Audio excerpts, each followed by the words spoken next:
Continuação da leitura do livro Linha d'Água entre Estaleiros e Homens do Mar, de Amir Klink, capítulo 7. As páginas dobradas. Navegação noturna pelo canal de Beagle entre Ilha Picton e Puerto Williams do lado chileno. Pelo mesmo trecho, ida e volta. Eu já havia navegado como aprendiz no Rapa Nui. 8 anos, minha nossa, em que mais coisas aconteceram do que um século inteiro. Naquele momento, eu deveria estar a caminho de Valaures, para um encontro de trabalho com os projetistas do novo Paraty com 2 Is. As obras em Itapevi seguiam, em regime econômico, mais firme.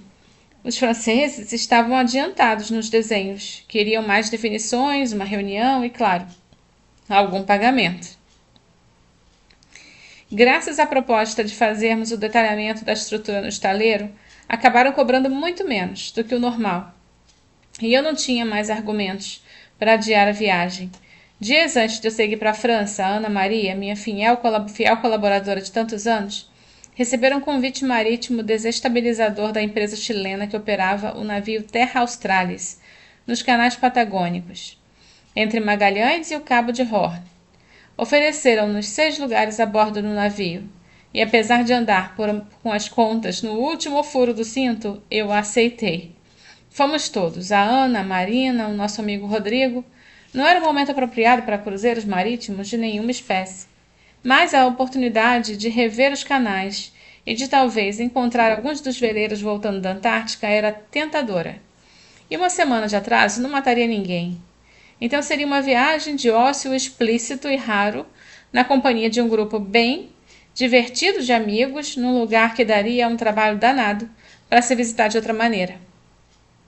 Então o navio seguia pelos canais estreitos sem que tivéssemos a mínima responsabilidade com manobras, baixios, turnos e ou sopros catabáticos.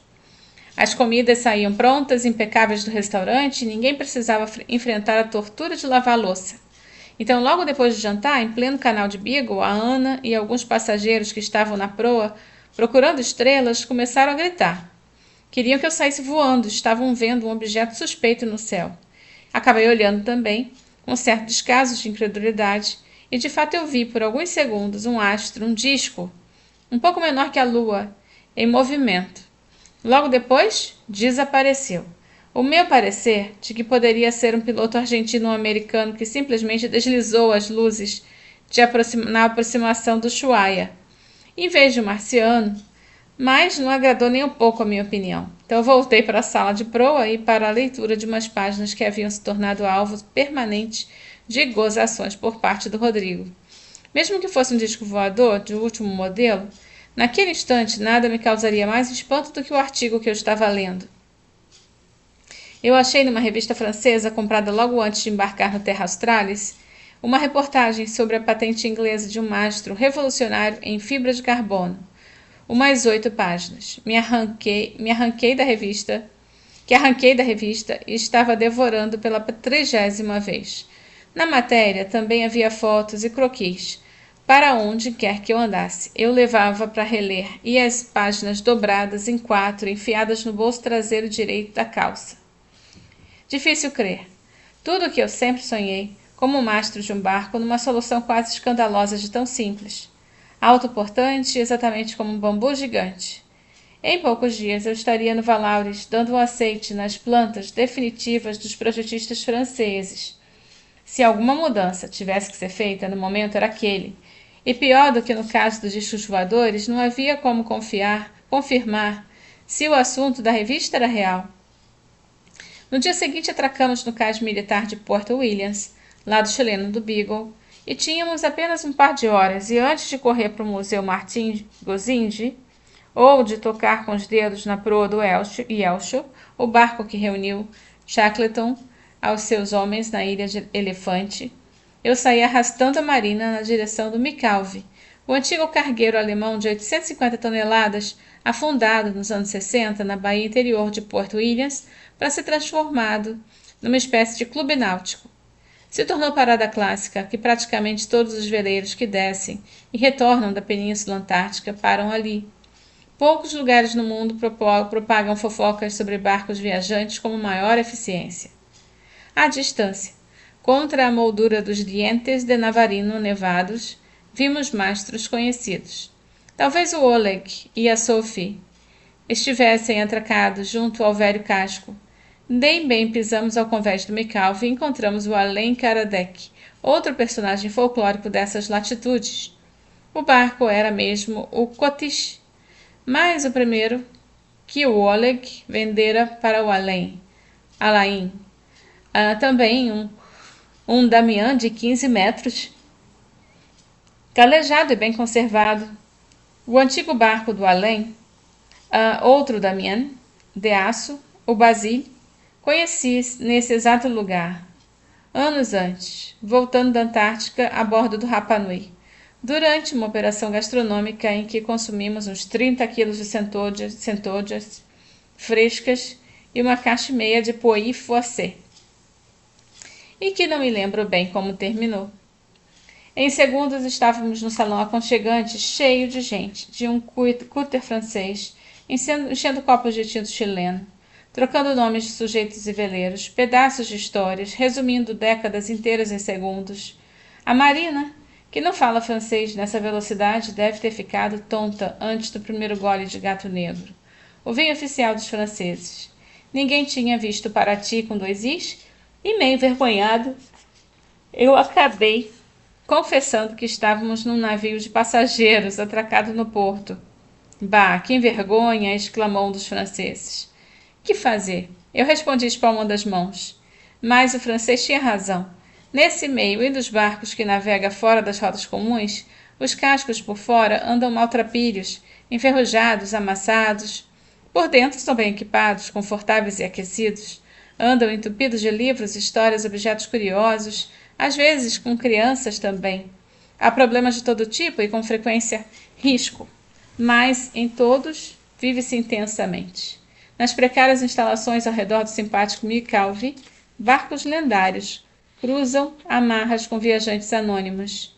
Nenhum dos seus tripulantes se mostra por isso especial. O tamanho de seus cascos ou façanhas mede menos por pés ou milhas navegadas a mais. Muitas vezes mais, pelas almas do que vão dentro. Eu não sei traduzir com justiça o significado desses encontros imprevistos e barulhentos entre os navegadores que se conhecem há anos ou minutos. Ao nosso lado, apoiando o traseiro no chão do além, estava o Loic Peyron, talvez o maior detentor de vitórias em regatas em solitário do planeta. Experiente, dobrador do Cabo Horn, só que sempre em competição. Estava ali, paraquedista, como nós. Viera de avião apenas para visitar os canais de carona com um dos compatriotas locais. Lembrou-se da visita que recebi, no final da invernagem do Paraty com 2 is, do seu irmão Stéphane, que estava a bordo desse mesmo barco do além, tentando filmar manobras da prancha e vela para um comercial ou qualquer coisa sem graça do gênero. E do susto logo em seguida, quando Kotick, surpreendido por uma pancadaria ao sul do Deception, capotou de frente e quase matou seus ocupantes e respectivas pranchas antes do tempo. O estaiamento resistiu e os mastros não foram perdidos. Olhei para o teto do salão, procurando marcas da capotagem. Fora a cicatriz do dia a dia, o barco bem vivido e com uma fuligem do aquecedor diesel, o mesmo reflexo que tenho do Paraty com 2 is. Não havia nada que denunciasse o acidente. O assunto dos mastros, especialmente ao sul dos 50 graus de latitude, é perturbador. Todos ali tinham histórias de algum mastro perdido, arrancado ou partido, sempre por razões insignificantes, copilhas fugitivas, terminaizinhos cansados, trincas escondidas, contavam as gargalhadas suas burradas e desventuras que, bem sei, em qualquer outro lugar seriam retratadas como tragédias épicas. Contavam sem dramas, sem o fio do heroísmo. Gosto desse sujeito desprendido, meio despodorado, de zombar da própria sorte que têm os franceses. Os dos barcos, pelo menos. Enquanto caçadores de recordes passam por seus veleiros modernos, para depois proclamar em clubes europeus ou americanos suas proezas no temível Cabo Horn, nas tenebrosas ondas do Drake, Alens e Olegues. Vivem e trabalham aqui, com recursos mínimos, mas com raras habilidades. Levam estudiosos, turistas, alpinistas do Drake para o sul, regularmente. Levam e trazem. Vivem do respeito e da admiração por paisagens únicas que um dia os arrastaram para cá. Vão nos fins de semana velejar nas pedras, o Horn é uma delas. Falei do artigo que havia dias que me devorava, do mastro inglês rotativo, sem cabos, sem nada. Ao vivo, ninguém conhecia. A única coisa que descobri foi que uma ideia era antiga e que a estranha solução de usar uma retranca fixa no mastro, como uma cruz invertida, e fazer o conjunto todo rotacionar, foi usada num famoso catamarã de competição na década de 70, mas com os tais.